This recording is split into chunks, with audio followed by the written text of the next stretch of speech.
ഉണ്ടാകുമെന്ന് പ്രതീക്ഷിക്കുന്ന ദിവസമാണ്.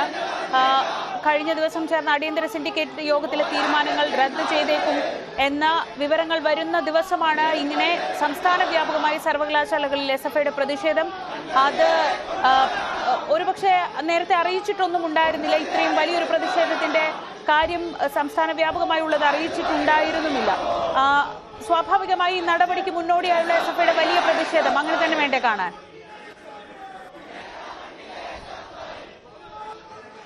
തീർച്ചയായിട്ടും ശരി. അതായത് ഒരു ഒത്തുതീർപ്പിലേക്ക് ഇനി കാര്യങ്ങളില്ല. ഇതൊരു നേർക്കുനേർ ഏറ്റുമുട്ടലായി മാറുകയാണ്. ഗവർണർ സിൻഡിക്കേറ്റ് ഏറ്റുമുട്ടലായി കാര്യങ്ങൾ മാറുന്നു എന്ന കൃത്യമായ വിലയിരുത്തലിന്റെ അടിസ്ഥാനത്തിൽ തന്നെയാണ് ഇങ്ങനെ സംയമനത്തിന്റെ പാത വെടിഞ്ഞുകൊണ്ട് തീർത്തും പ്രകോപനത്തിലേക്ക് നയിക്കുന്ന തരത്തിൽ ഒരു പ്രതിഷേധം നേതൃത്വത്തിൽ ഇന്ന് സർവകലാശാലയിൽ അപ്രതീക്ഷിതമായി അല്പസമയം മുമ്പ് ഉണ്ടായിരിക്കുന്നത്. ഒരുപക്ഷെ രാജ്ഭവൻ പരിസരത്തേക്ക് കൂടി പ്രതിഷേധം കടുപ്പിക്കുമെന്ന ഒരു സൂചനകളുടെ അടിസ്ഥാനത്തിൽ കൂടുതൽ പോലീസിനെ രാജ്ഭവൻ പരിസരത്തും വിന്യസിക്കുന്നതായാണ് പുറത്തുവരുന്ന വിവരം. അതായത് ഇനി ഈ വിഷയത്തിൽ ഒരു ഒത്തുതീർപ്പ് ഉണ്ടാകാനുള്ള ഒരു സാഹചര്യവും ഇല്ലാത്ത ഒരു പശ്ചാത്തലം ഉരുത്തിരിഞ്ഞിരിക്കുന്നു. അങ്ങനെയാണ് ഇതൊരു നിയമ പോരാട്ടം എന്നതിനപ്പുറത്തേക്ക് കൃത്യമായ ഒരു പ്രകോപനപരമായ ഒരു ഏറ്റുമുട്ടലിലേക്ക്, പോലീസുമായുള്ള ഒരു നേർക്കുനേർ ഏറ്റുമുട്ടലിലേക്ക് കാര്യങ്ങൾ എത്തുന്ന സാഹചര്യങ്ങൾ ഇപ്പോൾ ഉണ്ടായിരിക്കുന്നത്.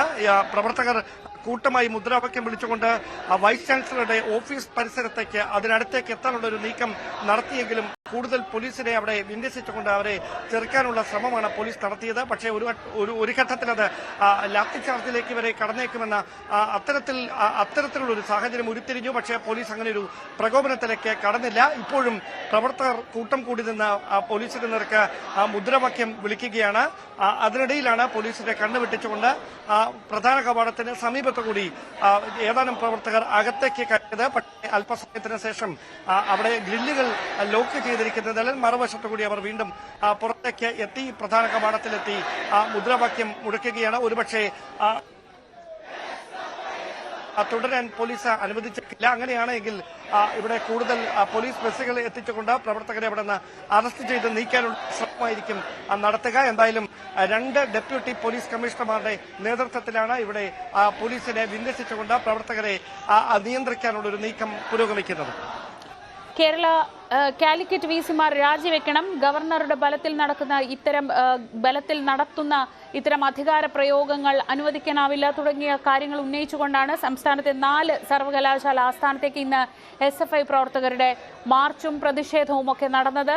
കേരള, കാലിക്കറ്റ്, MG, കണ്ണൂർ യൂണിവേഴ്സിറ്റി ആസ്ഥാനങ്ങളിലാണ് SFI പ്രവർത്തകരുടെ പ്രതിഷേധ പരിപാടികൾ സംഘടിപ്പിച്ചിരുന്നത്. തിരുവനന്തപുരത്ത് കേരള യൂണിവേഴ്സിറ്റി ആസ്ഥാനത്ത് കഴിഞ്ഞ കുറേ നാളുകളായി SFI പ്രതിഷേധം സ്ഥിരമായ സംഭവമാണ്. പക്ഷേ ഇന്നിപ്പോൾ വലിയ രീതിയിലുള്ള വിദ്യാർത്ഥി പ്രതിഷേധമാണ് കാണുന്നത്. SFI പ്രവർത്തകർ കൂട്ടത്തോടെ എത്തി ബാരിക്കേഡ് മറികടന്ന് സർവകലാശാല ആസ്ഥാനത്തെ മതിൽ ചാടിക്കടന്ന് അകത്തേക്ക് വരികയായിരുന്നു. ഇപ്പോൾ സർവകലാശാല ക്യാമ്പസിലെ VC ഉൾപ്പെടെയുള്ളവരുടെ ഓഫീസ് ഇരിക്കുന്ന പ്രധാന കെട്ടിടത്തിന്റെ കവാടം അങ്ങോട്ടേക്ക് കയറുന്ന ഭാഗത്ത് ഉപരോധിച്ചുകൊണ്ടാണ് ഇപ്പോൾ പ്രവർത്തകരുടെ പ്രതിഷേധം പുരോഗമിക്കുന്നത്.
ഏതാണ്ട് അരമണിക്കൂറോളമായി ഇപ്പോൾ വാതിൽ